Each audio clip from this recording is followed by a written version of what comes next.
can change our country. Politics can be a force for good, and we can unite the NHS behind a plan for reform. An NHS that's faster, easier and more convenient, with waiting times cut, patients in control, technology at your service, and outstanding care in your community. That is the change we will deliver. Another step along the road to a country and a people strong, secure, confident that the future will be better for their children. Thank you very much.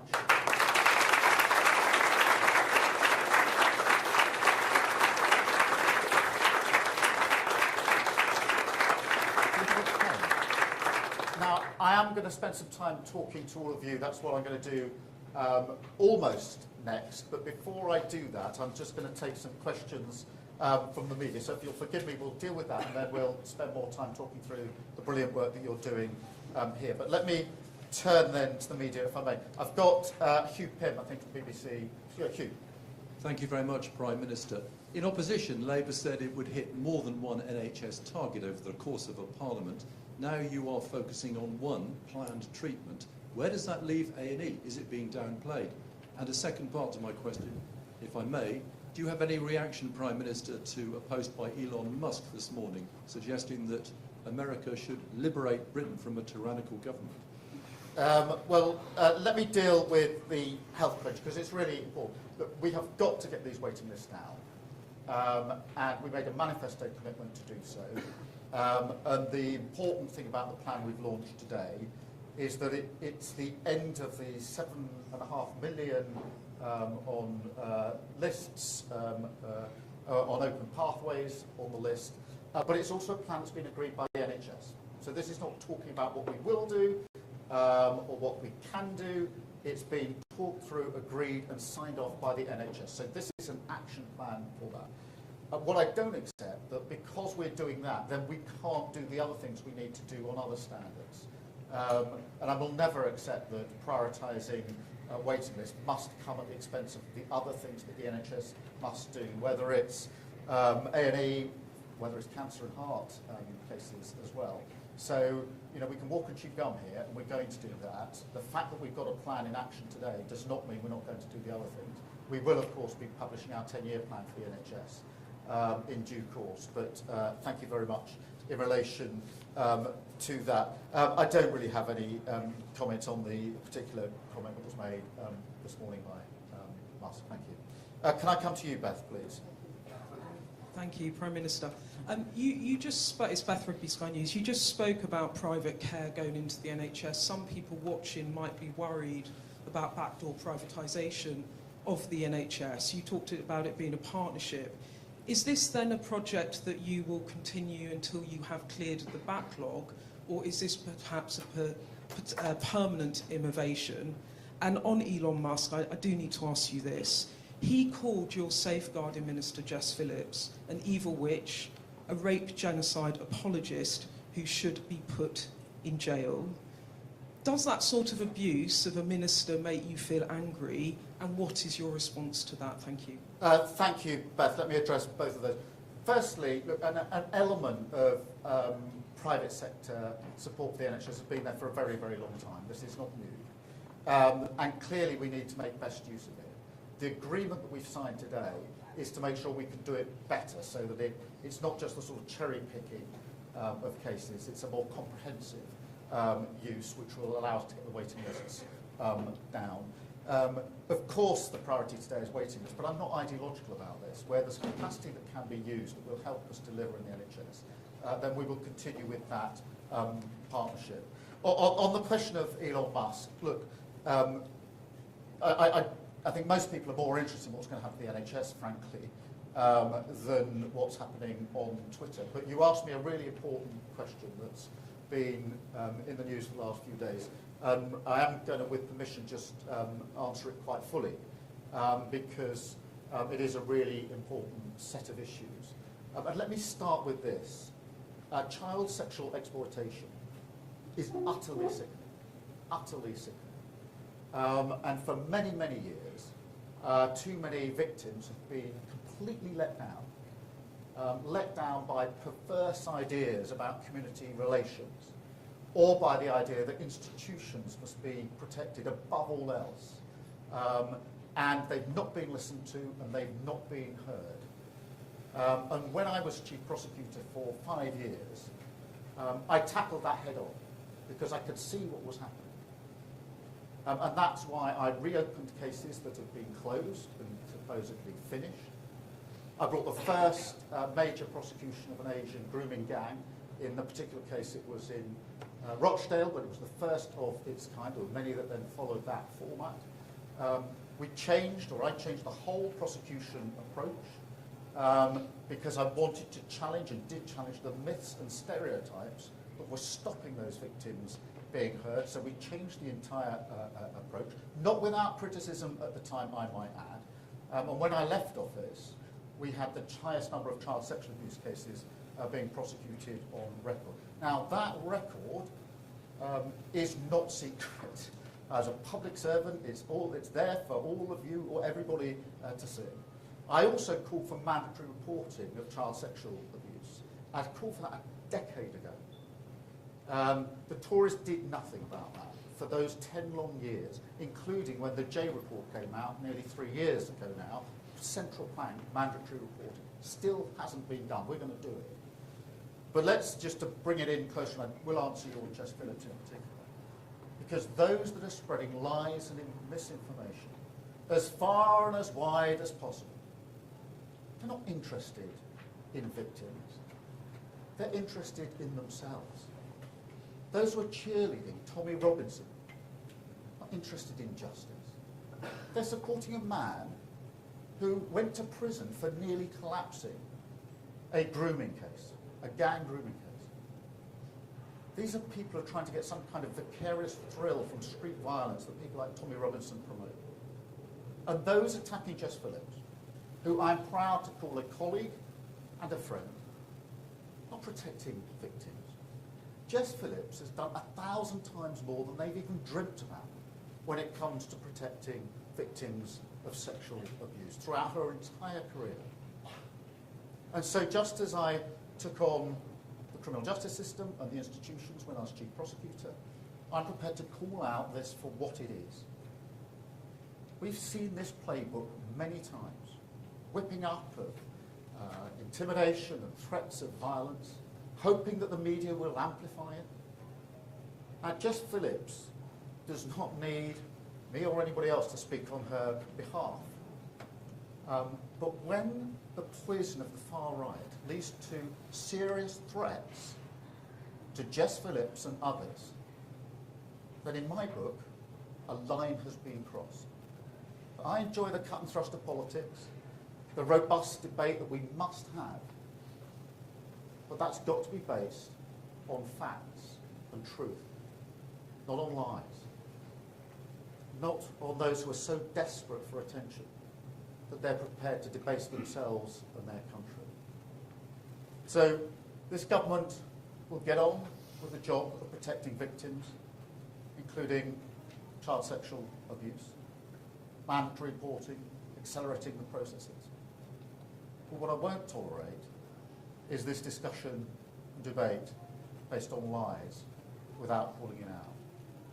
What I won't tolerate is politicians jumping on the bandwagon simply to get attention, when those politicians sat in government for 14 long years, tweeting, talking, but not doing anything about it. Now so desperate for attention that they're amplifying what the far right is saying. So that's what I say about Jess Phillips. Thank you. Robert, I've got next, from ITV.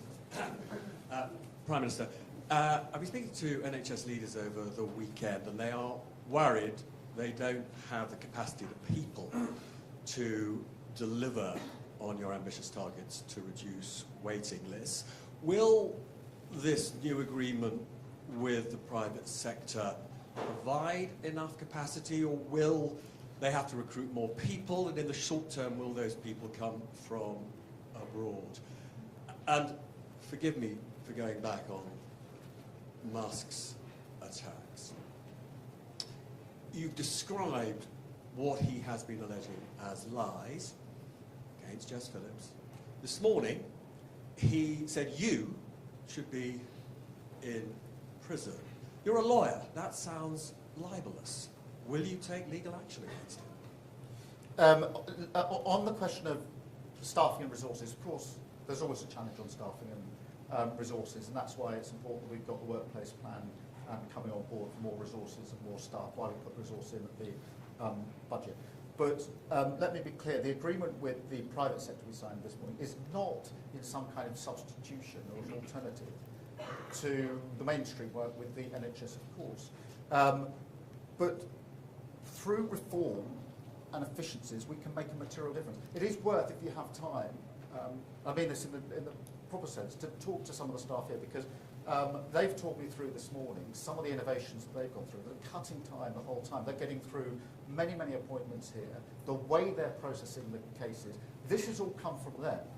We asked them how these innovations come about. They said it's our thinking about how we can improve the process. They're constantly doing that. So I don't sort of accept the basic argument that's put to me that you can only work at the pace we're working now, you'll never get more out of the staff and resources. We've got actually the staff here and in many, many other places across the country are very willing to look at ways of improving and changing the way they do things. And of course technology comes on top of that. Look, in relation to, I mean, I've said quite a lot about the various lies and misinformation that are put out there. My record is, it's open. I mean, there was nothing secret about being Director of Public Prosecutions. Every single case I prosecuted went to court, was looked at by a judge. I had an independent inspectorate, access to every single file of every case, any time he or she wanted, and I was overseen by the Attorney General, which for 3 of the 5 years was a Tory Attorney General. So that record, I mean, and so in a sense, rather than me trying to say any more about what I did when I was in office, you can access this material, you know where it is, you know what the facts are. But it is an important point that's more, this is, the reason I've emphasised this today is because it's more, this isn't about whether I defend myself and my record, frankly. That record is there, you can see it, you can make your own mind up. It is something about the nature of our politics. Because once we lose the anchor that truth matters, in the robust debate we must have, then we're on a very slippery slope. And when politicians, and I mean politicians, who sat in government for many years, are casual about honesty, decency, truth, and the rule of law, calling for inquiries because they want to jump on a bandwagon of the far right, then that affects politics, because a robust debate can only be based on the true facts. And that's why this is actually an important point about our politics, not about what anybody may or may not say on Twitter. That actually isn't the main issue. The main issue is what are politicians here doing to stand up for the things that matter to our democracy and the way that we have robust debate. That's why I want to call this out, because I think it really matters. And it matters not just to me, not just to the Labour Party, but it ought to matter, and it used to matter, to all political parties. And it's a sign of where the Tory party have got to, that we're even having this debate. Thank you very much, Robert. Can I go to, I've got Chris Hope. Chris Hope, Jibe News, and I must ask also about the grooming gang scandal. Critics will say it's not a far-right bandwagon issue, Prime Minister. The ICSA report looked into 6 towns where grooming gangs were operating. Rochdale got 1 mention in 400 pages. We have found at GB News court reports showing gangs operating in 50 towns across the country. Are you certain as Prime Minister it's not going on today? Why didn't you order a national public inquiry to join the dots between 50 towns, not 6, barely mentioned in the J report? Are you afraid it might expose failings as your role as a DPP? And that's why Elon Musk says, were you complicit in the rape of Britain? You have not, to go after the far right on this does not go to the heart of the problem. No, but Chris, look, on my record, I think you were actually covering crime when I was DPP. You were quizzing me at the time for the Telegraph as the crime correspondent, I think for the entire 5 years, if I'm right. And quite rightly too, I'm not complaining the slightest. But you looked at my record for 5 years with me as I was doing the job, facing your questions, you've got access to all of the materials. So, in a sense, you can look at it. I've set out what I did. I actually changed the system because I could see some of the things that were going wrong. I wasn't prepared. Unlike some Tory politicians, not tweeting about it or talking about it, got on with changing it. In relation to the serious point you do make, because this is the victims here suffered terrible abuse, unthinkable, unspeakable, genuinely sickening abuse, and then they weren't listened to. That has to be taken seriously. We have to do everything we possibly can to make sure that never happens again. That's why I made the changes I did in criminal justice.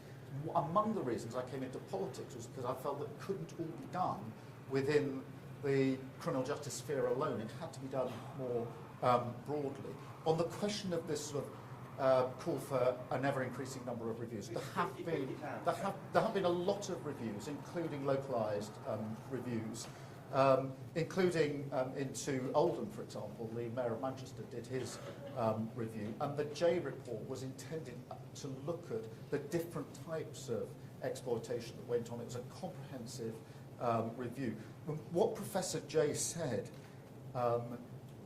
was really important there, and because I completely agree, which is this doesn't need more consultation. It doesn't need more research. It just needs action. There have been many, many reviews, this constant asking for a further review. No stone should be left unturned, but frankly, it's time for action. Get on with it. Why didn't the last government implement the J requirements? You've got to answer that question. For 10 years we've had reviews and reports. Did they act? No. They're now tweeting and talking about what they think should have been done. They've got some pretty basic questions to answer in relation to that, in my view. Thank you very much, Chris. Let me go back to Kate from Times Radio.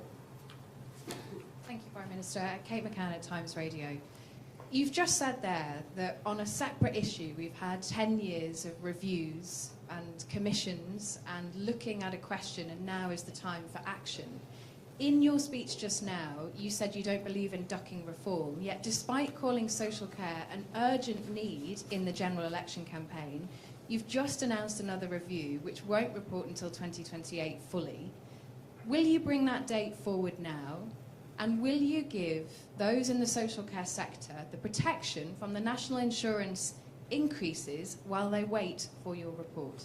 Well, I mean, firstly, thank you for raising this, because social care is such an important issue in its own right, and obviously it's also linked to the question of what happens in our hospitals, because it's got a huge impact, and we've got to get it right, which is why we put Louise Casey in charge of this, who's renowned for getting to the bottom of things, coming out with really good, strong recommendations.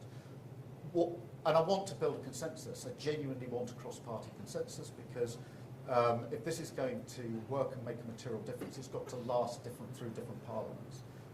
That will take time to get this right, but we're determined to do it. But we've also announced that it will be in stages, because what I don't want to do is precisely what you're challenging me on, which is to say, well, we'll have to wait until the final outcome of Louise's report, which is why it'll be in 2 stages, with the first stage next year, which is what can we do now to improve the system as it is now. Now, some of that we've already started with fair pay agreements, etc., for staff. That really matters, by the way, because more staff leave social care to come to the NHS than to go anywhere else. And the reason they do that is because of the poor paying conditions and because there's no progression. And then they want to come to the NHS so they can progress their career. So some of it we've started. There'll be the interim or the first stage of the report next year, which means we can get on with some of the change that we need, because you're right, it's urgent. But it is right that we do it properly and take time and build the consensus that we need. Thank you very much. Well, I mean, the report is obviously going to look at what we can do next year. Let's see what the first stage brings with it. I've got Laura from the Telegraph. Laura Donnelly from the Telegraph.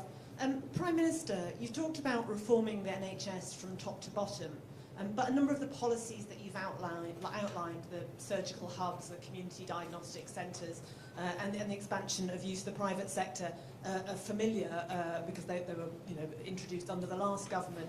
I wanted to ask, what will be radical and reforming about the plan?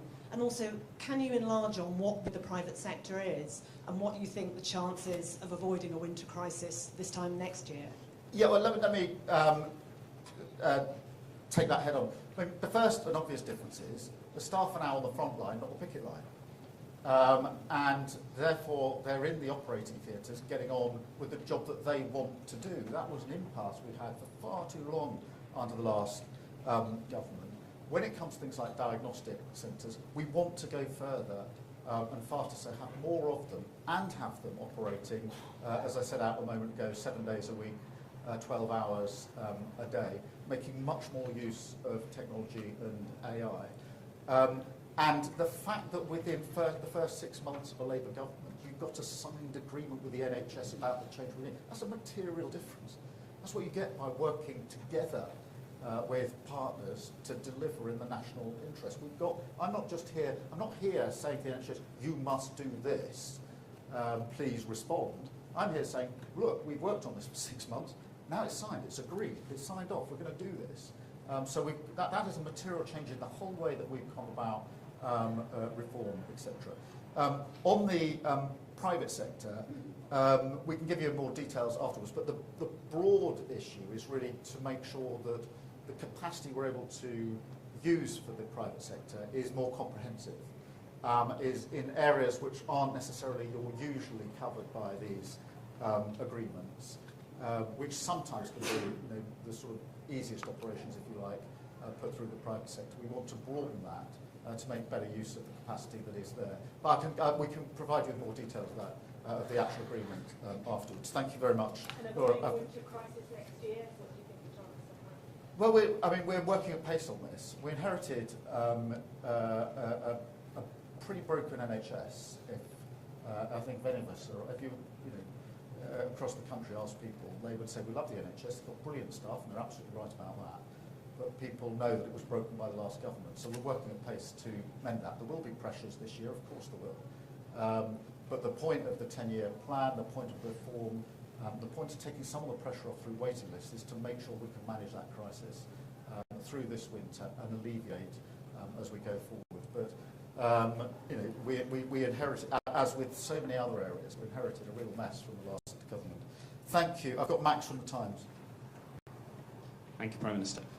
You say the sort of language Elon Musk uses matters to democracy here and has a serious negative impact on it. Musk is in a couple of weeks' time going to be a senior member of the US administration led by Donald Trump. So are you taking this as direct attack from his administration, and will you ask Trump to tone it down? I'm actually making a more general point. I'm not going to individualise this to Elon Musk or anybody else. I'm making more because actually I'm very concerned about where the Tory party is going on this in this country, because they are not. I think only a few months ago it would have been unthinkable for things to have been said about Jess Phillips that was said recently, without all political parties and the leader of the opposition calling it out in terms. I genuinely believe that. I don't think it was that long ago that you would have all expected that reaction. You'd have all been challenging the leader of the opposition. Will you denounce this? This isn't fair, because it's put a member of Parliament, my member of Parliament, at risk. That's not good. That's why I say a line's been crossed. So this isn't about America or Musk. I'm talking about our politics. I'm talking about responsibility that our politicians have in calling this out for what it is and distancing themselves and condemning it. Because if you're not prepared to stand up as a Tory MP and denounce what's been said about Jess Phillips, who's now had threats made to her, then you need to seriously consider why you're in politics in the first place, in my view. I've got Jack from The Sun. I think we know what the basic failings were. The reason I brought the first massive prosecution for an Asian grooming gang is precisely because I could see that these warped ideas about community relations were possibly having an impact. Because I could precisely see that the myths and stereotypes about the victims were preventing some of the most vulnerable in our society from the protection they needed. And that's why we took that. That action was taken over a decade ago. Yes, of course, you're right to challenge and say, well, couldn't there be something else? But the basic problem here is pretty well known.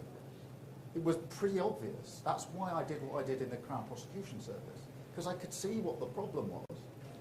And so there's always this sort of suggestion, let's have another review.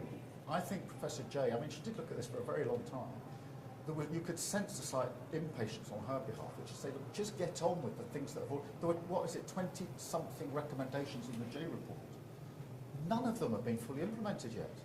None of them were fully implemented by the last government. So for the Leader of the Opposition now to call for a further inquiry, but she didn't even implement the 20 recommendations of the J report, which is about as comprehensive as you could get, then I think that shows perhaps where just the, you know, trying to get noticed is becoming more important than the issue itself. So I don't duck your challenge, but I do genuinely say, for those that are really concerned of protecting these victims, and I really am, it's time to get on with it.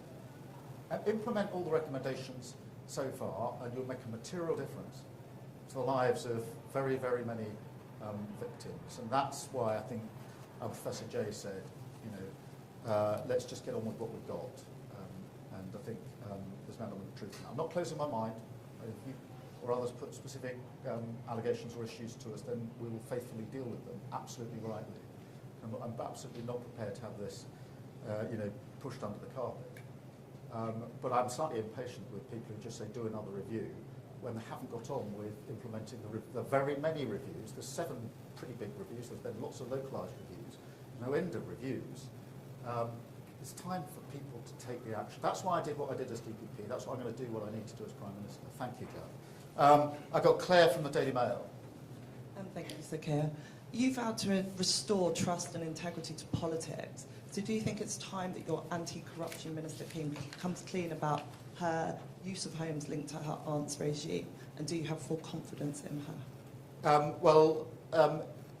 Troops Sadiq has acted entirely properly by referring herself to the independent advisor, as she's now done.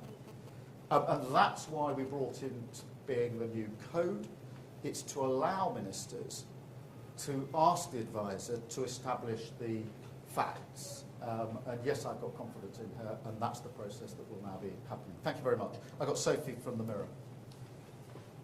Hi, Sophie Huskisson from the Daily Mirror. So you said about NHS staff being on the front line, not the picket line, but some unions have indicated that they could go on strike again this year after your government recommended a 2.8% pay rise for health workers. Are you worried this could put your plans and targets at risk? And a second quick one, if I may. We've had horror story after horror story of cosmetic surgeries going wrong, not only abroad, but also here at home. Are you concerned about this, and will you commit to looking at the Mirror's campaign demands to take action here in the UK? Look, on the question of pay, the first thing I would gently point out, particularly to the staff here, is we honoured the pay agreement last year, and quite rightly so, and I'm proud that we did that. So where we stand on proper pay for frontline NHS staff is clear from our record. Obviously, we'll have to go through the process for pay review. It's the usual process. But we will work with the unions, we'll work with the staff. The only reason we're able to hold up the agreement we've got today is because we worked with the NHS on this, on what we can achieve together. And it's that approach that we'll take. On the cosmetic, I think you're running a campaign on this, and it is a really important issue. And I know West Street and the Health Secretary is looking at this, because clearly we need to look at what more can be done in some of those cases. So thank you for highlighting that. Thank you all very much. And now I'll do as I promised and get to speak to all the rest of you. Thank you very much. Thank you.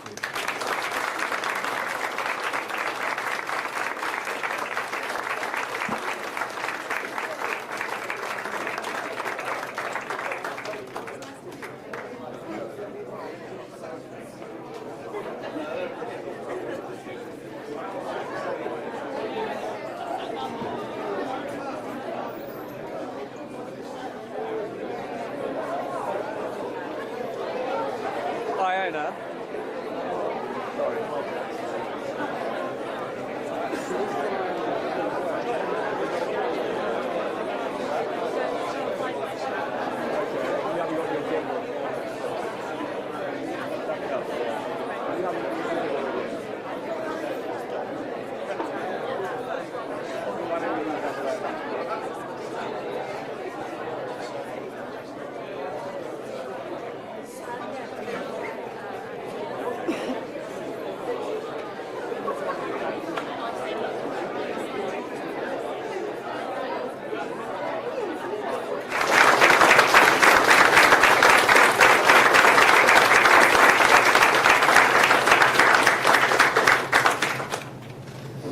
Good morning, everyone, and thank you all for coming.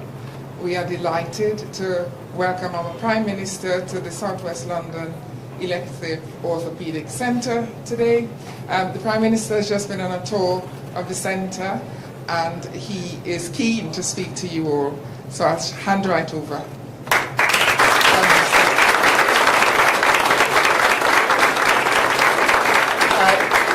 Thank you, Arlene, and thank you to all the staff here. We've had a really uplifting morning just looking at the work that you're doing. It's absolutely inspirational. It's exactly what we want. And I see some of the colleagues here behind me who I was talking to this morning. You should all be really so proud of what you're doing. We're really proud of it. So thank you very much. And a Happy New Year to you all. I hope you had a refreshing Christmas break.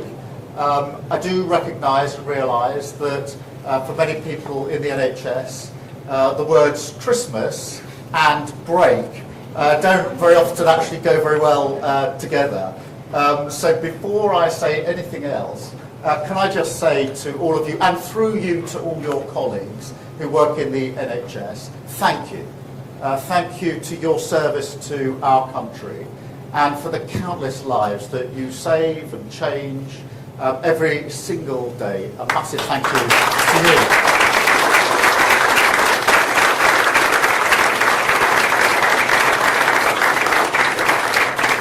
Now, this year, of course, is the 80th anniversary of VE and VJ Day. And on the 8th of May and the 15th of August, we will all come together to celebrate the greatest victory of this country and the greatest generation that achieved it. And that will be a wonderful moment. And we intend to do them proud. But what that generation knew, what they realised and understood, is that the strength and prosperity of a nation rests on the security of working people. And that the fundamental job of government is to deliver that security so working people can realise their aspirations and drive a country forward. And so for this government, that is what this year is about, what next year is about, what every waking moment is about. Our goal of our plan for change, and this year we will deliver it.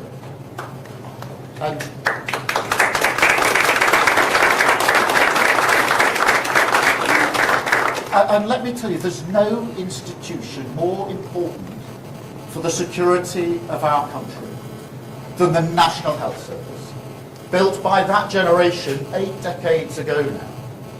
It's the embodiment of British values and humanity, fairness, equal respect. But look at it now, and I'm looking at the staff here, because the feeling of record dissatisfaction that we now see, millions of people waiting on waiting lists, their lives on hold, the potential, if you like, of the country blocked. So 2025 is about rebuilding Britain, and rebuilding our NHS is the cornerstone of that. And that's why I wanted to come here to make this speech this morning. We will, of course, protect the principles we all cherish and that you all work to every day. Care free at the point of use, treatment according to need. Key principles. But to catapult the service into the future, we need an NHS that is reformed from top to bottom. Millions of extra appointments, signed, sealed and delivered with the plan that we are launching here today. National renewal in action. You know, people have long said we couldn't do this. I'm sure they said that to you as well. This sort of wallowing in a fatalism about the potential of this country, the change that we can deliver for working people. Well, this plan that we're launching today is a comprehensive rebuttal of that mindset. An NHS that treats patients more quickly, that is closer to their lives, gives them the level of convenience that they take for granted in nearly every other service they use every day. Just think about it, every day. Just a few swipes of their phone. Millions of people buy food or clothes for themselves and their families. They book holidays. They even find love. And there is no reason, no good reason, why a public, free at the point of use NHS can't deliver that kind of convenience. In fact, it must. And we talked about some of these this morning. We need an NHS hungry for innovation as you are at this centre. That is the only way to face up to the challenges of the future. The wonder of us living longer and longer. And with that hunger, together we can save countless lives. Improve care from where it is now to beyond belief. Do not doubt that this can be done. A system like ours, with vast amounts of patient data, with scale, with the extraordinary resilience of our NHS staff, we are well placed for the AI revolution in healthcare. Trust me, that is coming. Britain is a world leader, so we can do this. But first, we must confront the reality of what is needed. Because the NHS can't become the sort of national money pit. Productivity can't bump along 11% lower than it was before the pandemic. Working people can't be expected to subsidise the current levels of care with ever-rising taxes. That is the price of ducking reform. And I won't stand for it. I believe in public service. I believe in the NHS. I'll fight for it day and night. But I'll never stand for that.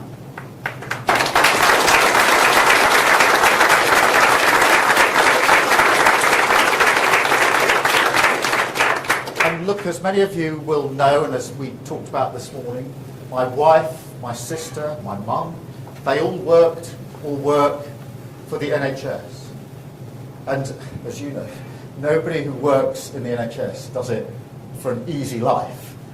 You know that, and I know that. And you know, I've said many, many times before, I wouldn't be standing here in front of you today if it wasn't for the NHS.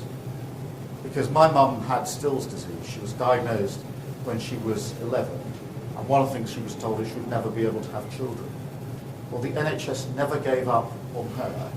And that's why I'm standing here before you today. So thank you to the NHS. As every family has a story like that to say thank you to the NHS for. And I know that every day in this centre, in every hospital, throughout the service, NHS staff give their all to save lives and look after the families of other people. And then just get up the next day and do it all over again, every single day. So when I think about what they've been through, what you've been through over the last 14 years, it makes me angry. I'm angry that you're working harder and harder, yet the system just isn't delivering the results that we need for patients or for staff. And that is the cut and dry argument for reform. And it's not just about money. At the budget last year, we invested over £25 billion in the National Health Service. That's a record amount, and rightly so. And we put in over £1.8 billion since July on cutting waiting times alone. And that's investment that will deliver 40,000 extra appointments every single week, picking up on some of the techniques that you are using here. Now, that is an outcome that is wanted by everybody. It's wished for by everybody. But it's only possible because of the difficult choices that we confronted. But let me be crystal clear. That money will be used not as it has been in the past, as just sort of papering over the cracks. That's the definition of the sticking plaster politics that we were elected to change. No, this is the year we roll up our sleeves and reform the NHS. A new era of convenience in care, faster treatment at your fingertips, patients in control, an NHS fit for the future.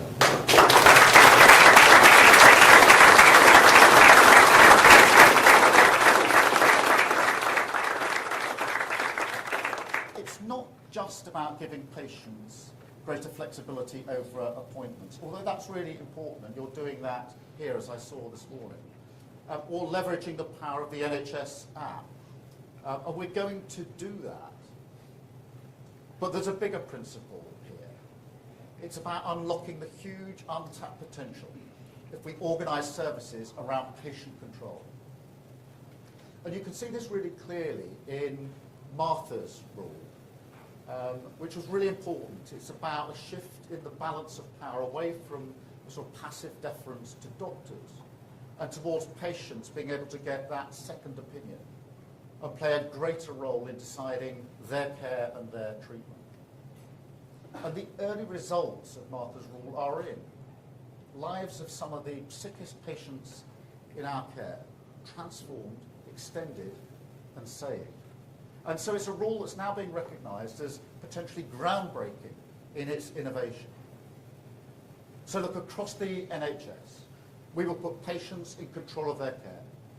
And to meet that demand, we will also move care closer to their lives, shift treatment away from hospitals and centres and deliver more care at their GPs, in their community and in their homes. And you gave me some brilliant examples of what a difference that makes, shifting care towards people's communities and their homes this morning when we're walking through what you do right here. Because as you know, that will make a massive difference to waiting times.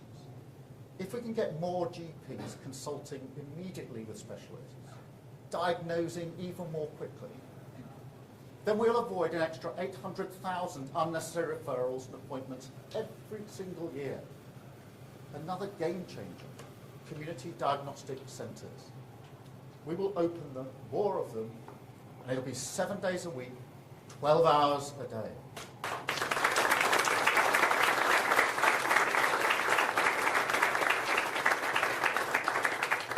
So if you need a scan or an X-ray, you get it done much more quickly and at your convenience. And that alone will deliver 440,000 extra tests and scans every year. We'll also let patients with long-term conditions monitor themselves at home, give them the technology to do that. And that will cut another 500,000 unnecessary appointments. We'll also reform funding incentives, focus our investment on what will actually cut waiting times. Far too much money is wasted on inefficient care. That has to stop because we can't afford it. Artificial intelligence will help us here as well. I've seen it in action at the hospital I was at the tail end of last year. An AI-enhanced stethoscope that can tell in a heartbeat, literally, whether you're at risk of cardiac failure. And just think about that.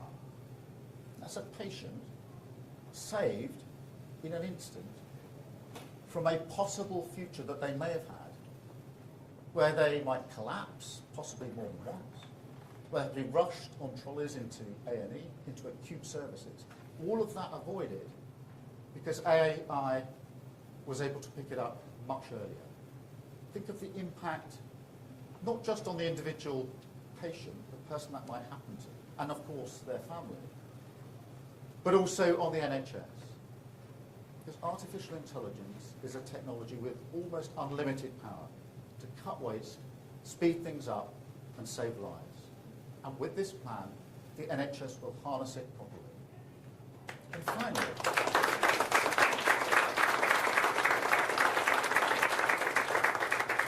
finally, to cut waiting times as dramatically as possible, our approach must be totally unburdened by dogma. Working people will expect nothing less.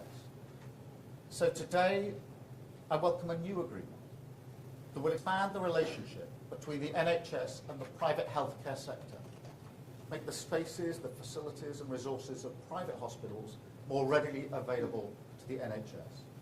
That's more beds, more operations, more care, available to the NHS, treating patients free at the point of use, targeted but where we need them most.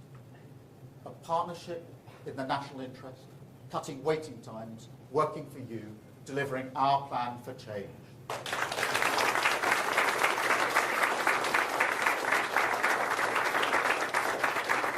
Now, I know some people won't like this, but I make no apologies. Change is urgent. I'm not interested in putting ideology before patients. And I'm not interested in moving at the pace of excuses. All through this project that we've been involved in, people have been saying to me, slow down. You can't change the Labour Party, they said. You won't win an election in every nation in Britain, they said. And they say you won't deliver on that plan. They'll say it again this year. I've no doubt about this plan. It's that anthem of decline. But they've been wrong at every stage. And they'll be wrong again, because this year we will show that Britain can change our country. Politics can be a force for good, and we can unite the NHS behind a plan for reform. An NHS that's faster, easier and more convenient, with waiting times cut, patients in control, technology at your service, and outstanding care in your community. That is the change we will deliver. Another step along the road to a country and a people strong, secure, confident that the future will be better for their children. Thank you very much.